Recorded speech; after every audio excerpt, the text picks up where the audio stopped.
Ryan. Nate is Nate. Yep. We are live. Welcome back to another episode of the Suffer Up podcast with Nate and Ryan, where our mission is to encourage and lead others to suffer with a purpose, striving to level up in life with an emphasis on spiritual, mental, and physical well-being. These are the voices of Nate and Ryan, and today we're going to talk on the podcast Tonight. on tonight's episode. Yeah, it's one of those late night recordings once again, and we're in the shop here and we're about to wrap things up, but a topic kind of came up in discussion and we want to kind of open it up a little bit. So today's topic that we would like to kind of open up is kind of a dichotomy, if you will, of remaining calm in stressful situations and having a calm presence and the benefit of that amidst the chaos. Yeah. And being able to control your emotions. Yeah. Some emotional steadiness through whatever's going on around you. Mm-hmm. Yeah. Obviously, there's a benefit in that, like right out the gate for yourself, if you can remain emotionally steady through some kind of chaotic situation. But what I was just telling you about, and I'll share with our listeners here in a minute, was really about being that person for someone else. So, anyways. Yeah, you're good. Well, like, it's an attribute that not a lot of people have, for one. Yeah. I think a lot of people are easily flustered. Yeah, very easy. And they let their emotions drive them versus understanding your emotions are a tool, but they should not rule you.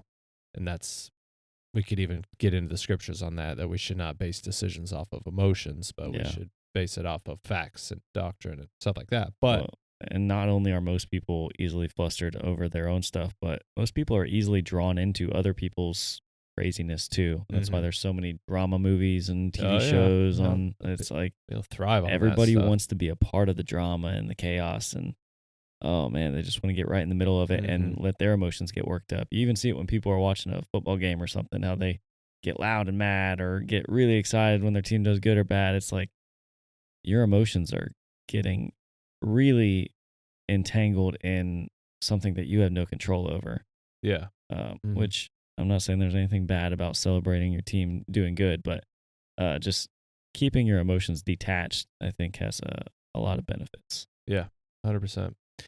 Yeah, that's something Lauren and I have she's said to me before when something stressful happens, it's like, that's not a big deal. Like, it's not a big deal. Yeah. And I had to be careful with that too, because it's a big deal to her. So I need to make sure that I recognize that, this is a big deal. But it's like, no, is anybody dying? Isn't it funny how somebody who like takes a step back can look at something and have a completely different viewpoint of it than you? Because you're not in it. Yeah, you get that tunnel vision and you can't see the forest through the trees. That's it. Like, oh, God. But Lauren said to me before, and I'm not saying this to be boastful, and I'm not saying this to be like sound like I'm this guy, but she said, thank you for being so calm when things get crazy. I'm like, you got to think, like, if I don't, kind of your job. It's kind of my job, like if I get emotional with the emotions, I'd go drive myself crazy. Yeah. Like, I have to have a level of calmness. And there's a kind of a line that I use when I'm talking to patients. They're freaking out, family members frantically running around the house. They're not even the one that need our help. Yeah. But then they almost become a patient because they're freaking out like more crazy. of a problem. Yeah. It's like, look, listen, hey, you need to just chill out. You're good. Okay. If I get excited, you can get excited, but I'm not excited. So if you see me getting excited, then something's terribly wrong. If I run out of your house, follow me. Otherwise, chill. Exactly. So just chill out. Everything's going to be okay. But that's also, so being able to walk into a situation or be exposed to a stressor or a situation, if you can practice calming your mind and your emotions and your physical reactions to the stressor in the everyday stuff, it will make when it's game day, when it's like when actually chaos matters, actually ensues, that you're able to still think and process. Like, for example, David, I believe his first, Dr. Grossman, I'll just use his last name. He has the book On Combat. Yeah. I've read excerpts from that and some of his other literature, but he talks about like the different heart rate zones. As your heart rate starts to increase, your cognitive ability decreases. Yeah. And one of the first things to go is your hearing. Mm. Your hearing actually gets less. Yeah. And the blood starts to shunt to the core and they've even had instances where people have been so scared that they've crapped their pants. Like that's a real thing. Yeah. It's a body's way of like, I'm done with that. Poof, and they Yeah. drop it, like it's a real thing. It's a physical reaction to Yes. a mental stimulation. Mm-hmm. Yeah, and that's actually, I mean, it makes sense that he talked about that in his book, but that's something that the military does a really good job of, and I assume the fire service probably does a good job of entangling in their training, Mm-hmm. as far as they're going to put you in a physically stressful situation, and then a high stress physical situation where your heart rate is going to be elevated, and then they're going to ask you to perform something that requires thought. Yep. I know when you were going for smoke diver, you were talking about how they'd put you through this thing and then ask you questions, and you have to get these questions right. Yeah. And that's an example of that, how when your heart rate's up and you're already physically putting out, your Yeah. brain is going to turn off, but that's when they need to train you to still be able to slow it down, focus, and make the right decision or give the right answer. Yeah. Because that could be life or death at some point. Yeah. So that's a really good point, man. That's a good training thing that Mm-hmm. a lot of people probably, if you're in that kind of line of work, a lot of people have probably done or do, but may not have known the reasoning behind it. Yeah. Yeah. So just to preface something too, because if we have a listener who is a smoke diver, I'm not a smoke diver. I tried out, but when Yeah. I was training for it, I would incorporate some of that into my training. Yeah. So just want to make that clear because it's a very prestigious thing, and I'm not be like saying when you were going through Navy when you SEAL were going stuff, through your training to yeah, do that. I knew what you meant, to, but I just to want attempt. Yes, I just want to make sure that people aren't like, oh, this imposter. Like, no, Yeah. that's not it. I'm not a smoke diver. I wasn't good enough to make it into the class. So, but yeah, no, some years are better than others. Exactly. So that's okay. But all that's really important because if we're not training our minds and our bodies to react in a certain way, and so like even back to Dr. Grossman, he mentions that in the training, they would teach you different techniques to try to calm your heart rate down. Because if you can control your heart rate, you can control your cognitive thinking and you're more apt to respond in an appropriate way than a not appropriate way. And so one of those techniques, I'll just share it, is he talks about like box breathing. Breathe in for 4 seconds, hold for 4 seconds, out for 4 seconds, and repeat. And so a box, 4 seconds all the way around the box. And if you can learn to do that in stressful situations, you will naturally calm yourself down. So not more than just understanding that concept, you also need to train yourself to do that when you're met with a stressor. So like he uses the example in one of his lectures of before you take a big test. You're about to take a big test. Before you even open the test, you do in for 4 seconds, hold for 4 seconds, out for 4 seconds, and then hold for 4 seconds, and then back in. And you repeat that, and you do it 4 times. And your heart rate and everything slows down, and you're able to process and think better. What I find most interesting about that is that when your heart rate's elevated because you're doing something, most likely, but it also has a lot to do with your brain. Yeah. Like if you're running really hard, you're thinking about how hard you're running or how fast you're trying to go.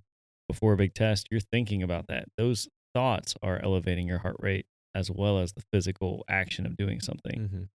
By doing the box breathing exercise, that exercise takes thought. And so when you take your mind off of whatever it was that was making your heart rate elevate and you focus on the box breathing, it's not just the breathing that helps bring your heart rate down. It's just the mental shift to something different automatically calms you down instantly. Yep. It does. It's amazing. And then the breathing helps and it all works together. But just that mental shift will do wonders. Yes. Proper oxygenation and breathing properly, which we don't because our posture is bad and like we don't really truly take a big deep breath like we're supposed to. It has so many benefits. Like it was the original painkiller for women in labor. Yeah. So like women who are trying to birth a child, the things like, you got to breathe, you got to breathe, you got to breathe. Breathe in.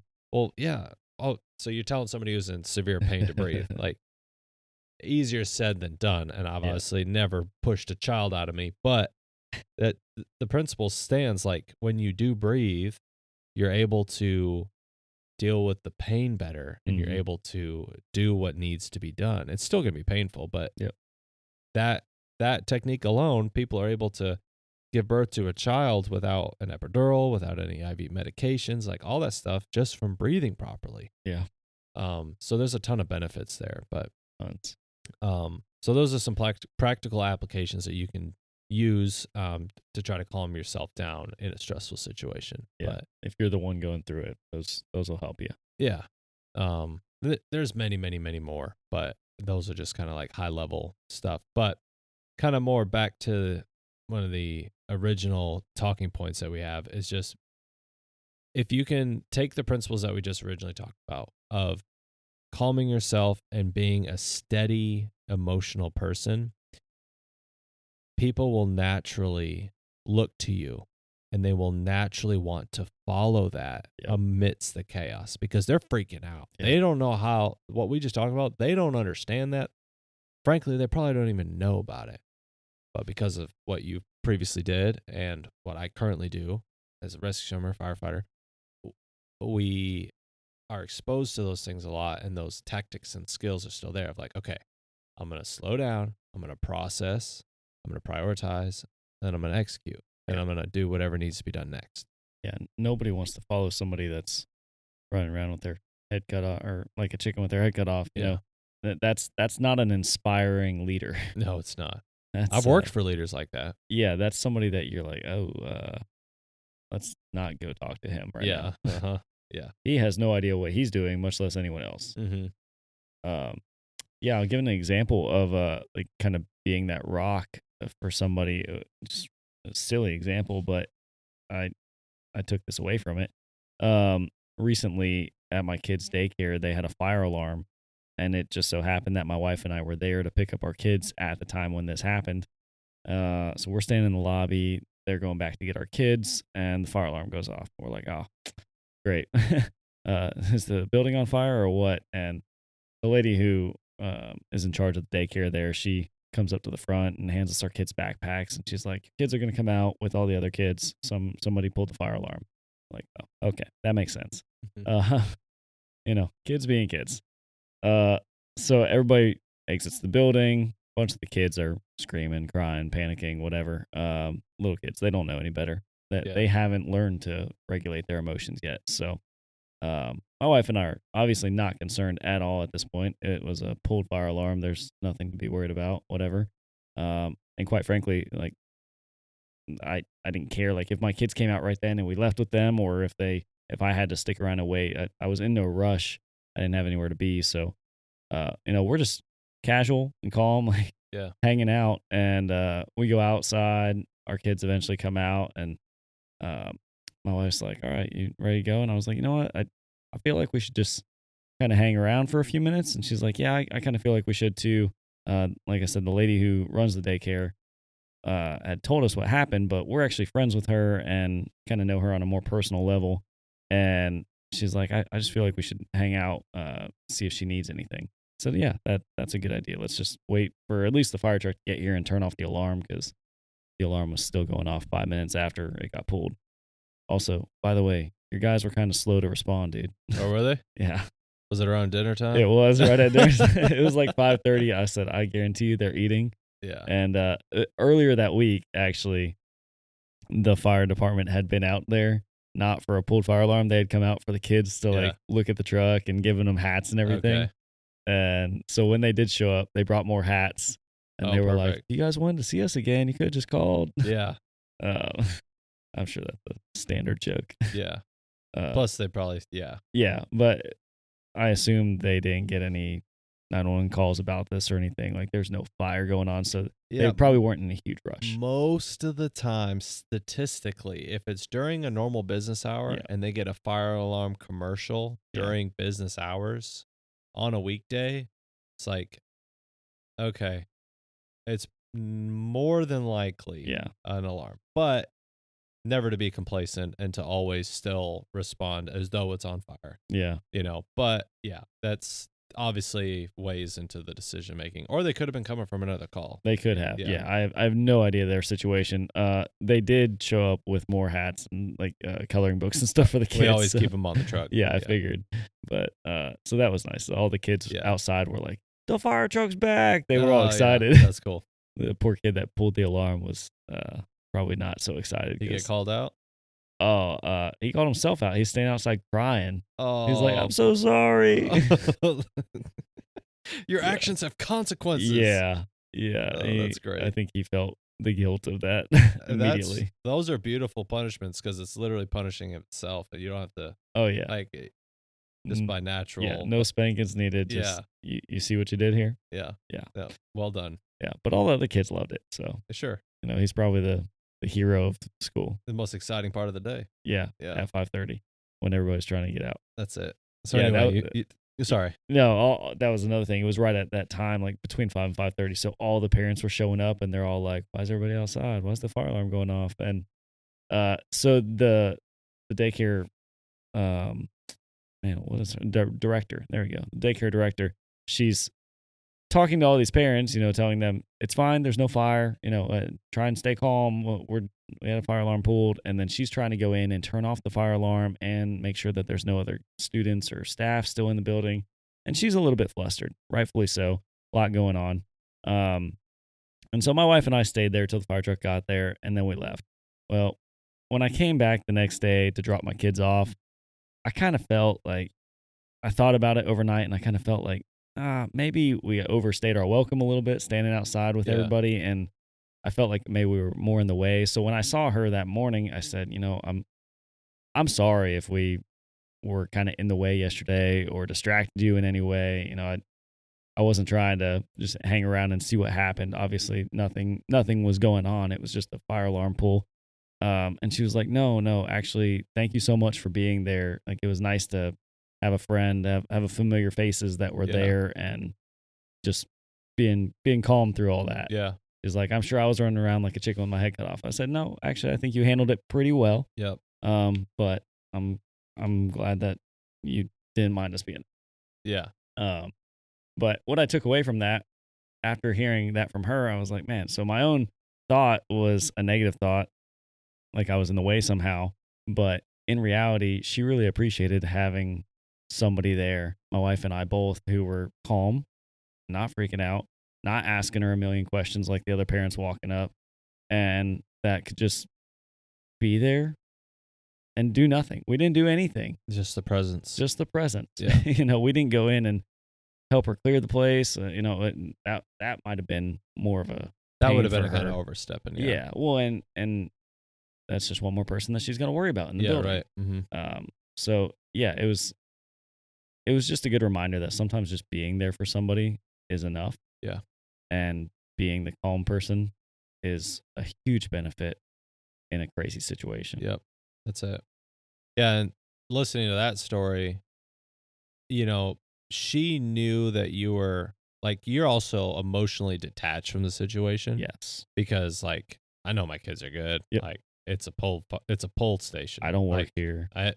No, she's thinking about, I got to explain this to my I got to do a supervisor. report. Yeah, she said and that. I got to do I got to do a report after this. I got to do this, got to do that, got to tell all these parents. On top of all the other stuff that she has to deal with however many kids are there. Like, she's got 5,000 things going through her funnel right now, and she's swimming. Like, I empathize with that. Like, I understand when things get tough, like, and you're in it and you're part of the problem. And not that it's a problem, but that you're part of what's going on. Like, it's hard to detach from that and like, get that 1,000-foot view for a second and be like, okay, this is really not that big of a deal. I just got a little extra paperwork to do. It's unfortunate. But. Yes, but that brings up a good point as well of like, and I kind of alluded to it. I've worked for those people as the officer, the boss man. Okay, and he is the squirrel. He can't keep it together, man. Like, the back step tailboard fireman, which would be me, and I look up at the front seat, and he's freaking out. I'm like, oh boy, this is not good. We're going to a call and you're freaking out. Why am I the calm one? If anything, I should be the one freaking out as the quote less experienced person Yeah. on the truck, like, and I remember a specific fire that we went to. This would be back in Georgia. He had been an officer for a while. I don't know why he felt like he needed to squirrel, but he did. Maybe he just didn't have the reps. He comes to our company, a busy company, go to a lot of fires. And I'm fully dressed, got my kickback. It was late at night and I'm just like chilling, dude. I'm like, oh, going to a fire. This is gonna be good. And parking brake hits. I get out. And I look at him and I say, what do you want to do? He's like, well, I gotta get a 360 and I gotta make sure the basement's cleared and I said, yeah, those are all things that you have to do. What do you want me to do, boss? And I was kind of testing him a little bit because I'm like, you gotta make a decision. Yeah. Like you gotta make the call here. Like I got a mosquito bite. Just flying around by my face. Yeah. Oh, I got him. He's dead now. But anyway, he's making the calls here, dude. You gotta set the game up here, you know? And he just disappears. Oh God. He just leaves. I'm like, all right, well, I know what to do. So I looked at the driver, said, go ahead and charge this once I get it stretched out. Get it all stretched out, put the fire out. But then at the end of it, then he's talking and he's as though he like he was the hero of the day. He orchestrated the whole thing. Yeah.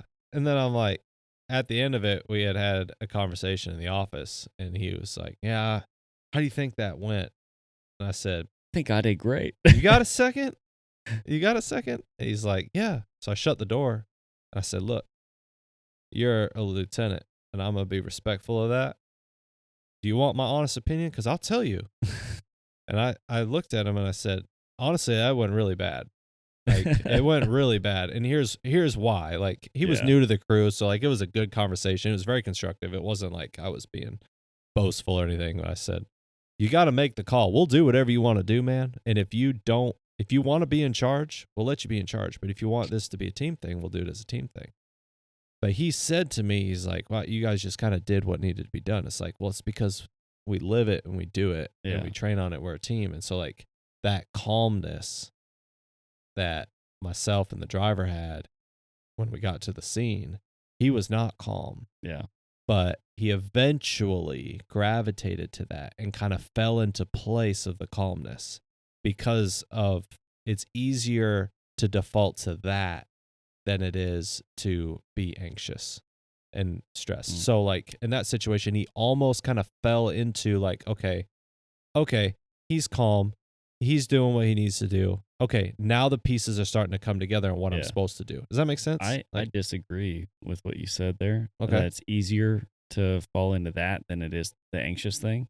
I don't think it is. I think it's a lot easier for him to continue being anxious and running around crazy.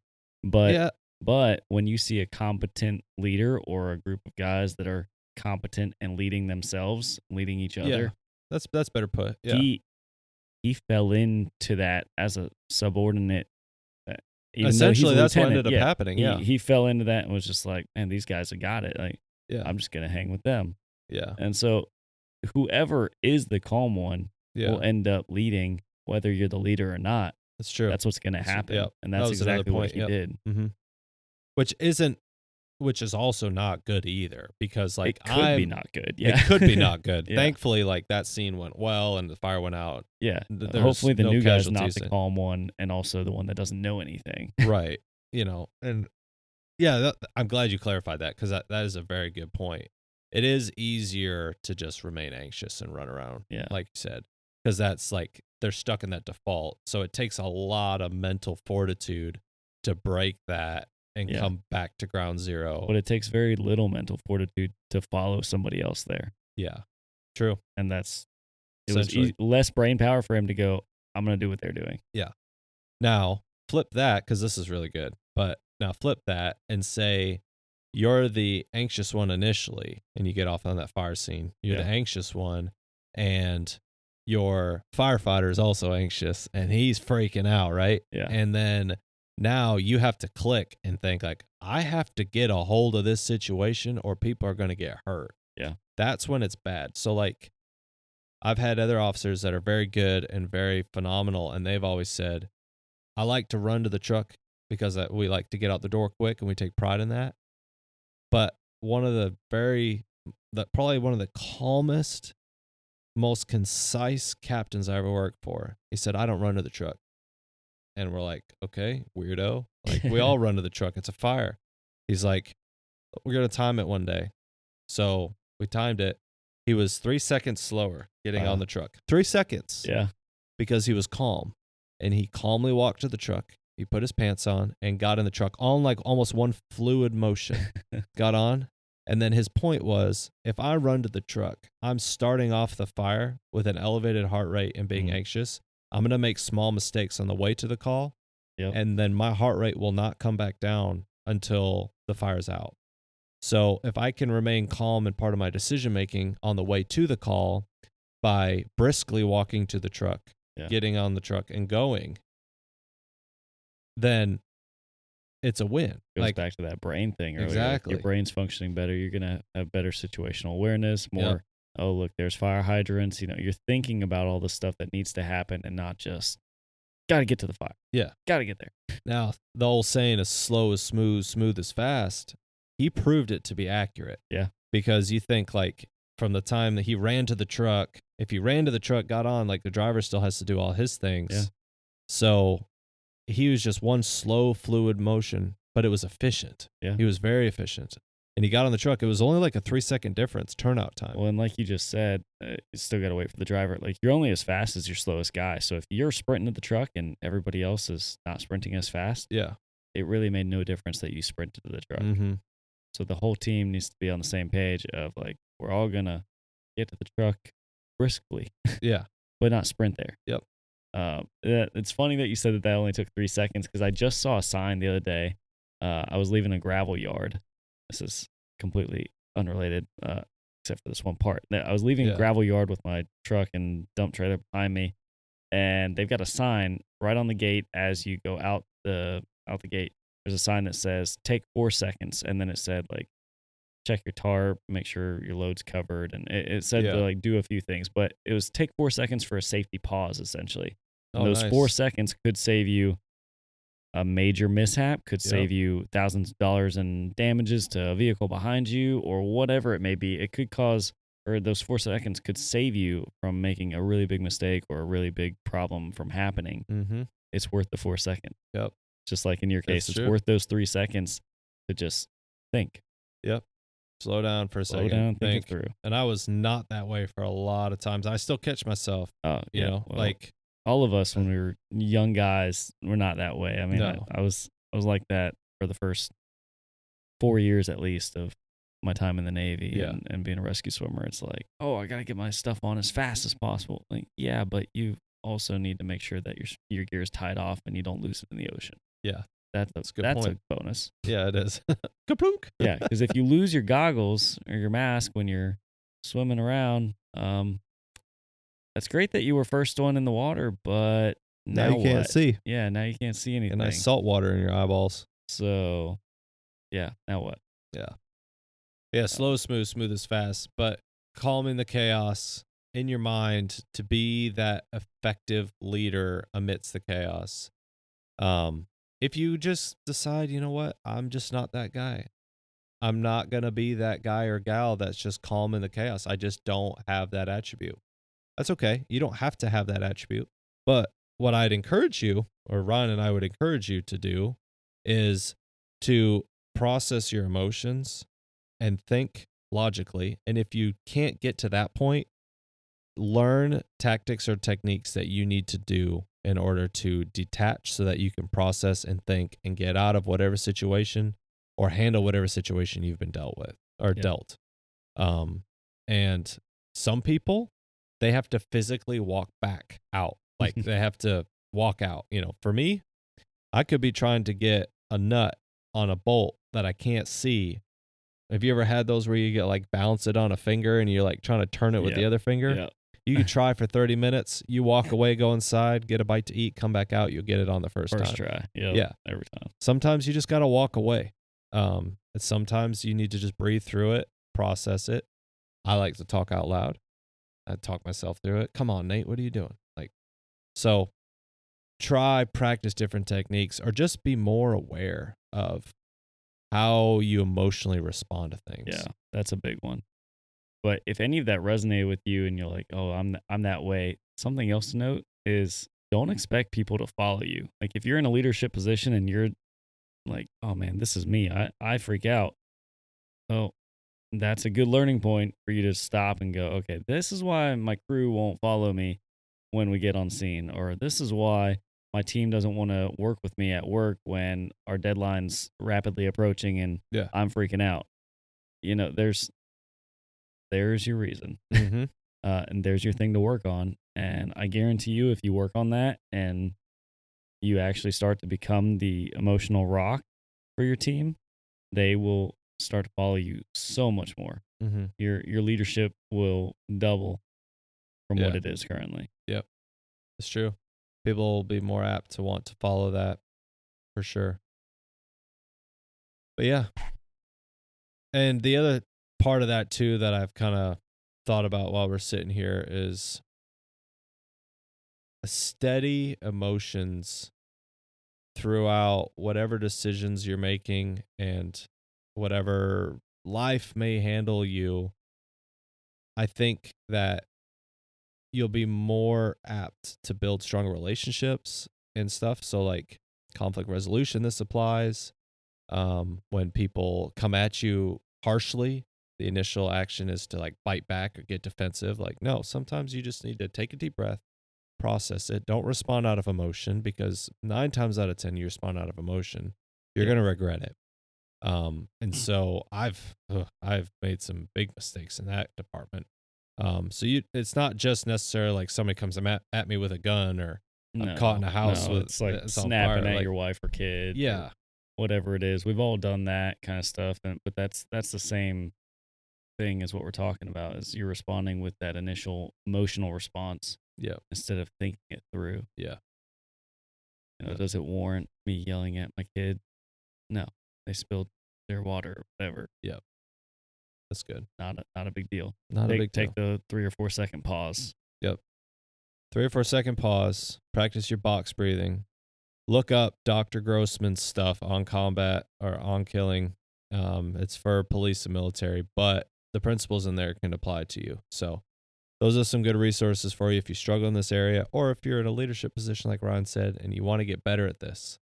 Or if you're not in a leadership position, but soon to be, go equip yourself and try to learn these principles and these tactics, if you will, on how to be more efficient and less emotional. And like yellers, dude, people that yell, oh, it goes right through me.